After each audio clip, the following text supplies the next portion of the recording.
je me nomme Orkia Nassera Semaï. Je suis entrepreneuse, gérante d'un cabinet conseil, le cabinet FLG bien sûr, un cabinet conseil juridique et financier. Je suis mère de 3 enfants.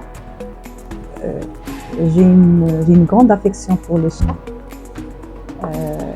J'en ai 5. Je me permets de les nommer aussi.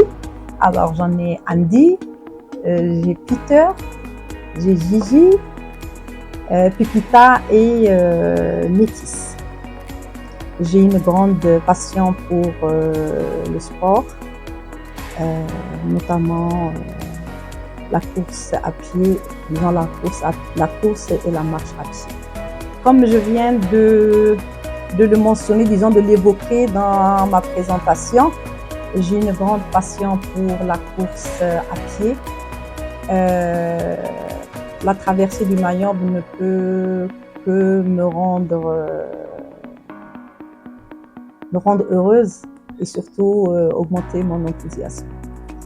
Marcher pour une cause, et quand la cause elle est juste, ne peut qu'engendrer en nous un sentiment de fierté, d'honneur et de solidarité.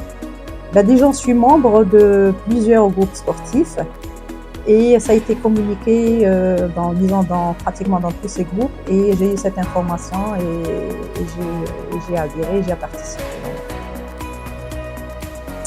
Je suis engagée, c'est pour donner le meilleur de moi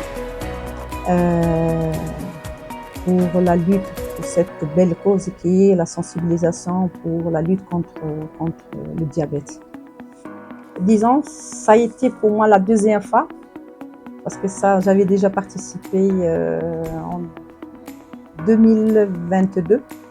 2024, c'est la deuxième fois et le sentiment est resté le même. C'est un sentiment de bonheur, de joie. C'est le même sentiment.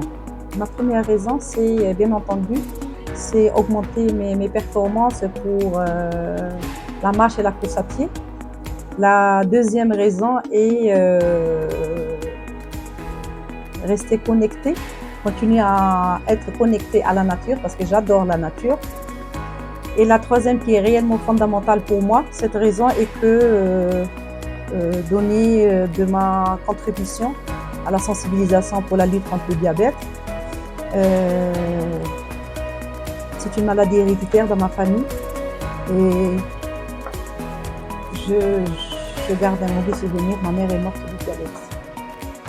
Le message est que c'est un message de réconfort. Je les insiste à s'inscrire et vivre cette expérience unique.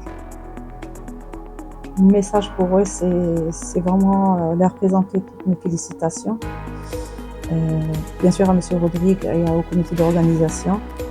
Et je les encourage à persévérer, perpétuer un peu cette traversée du Mayombe et la rendre visible à l'international.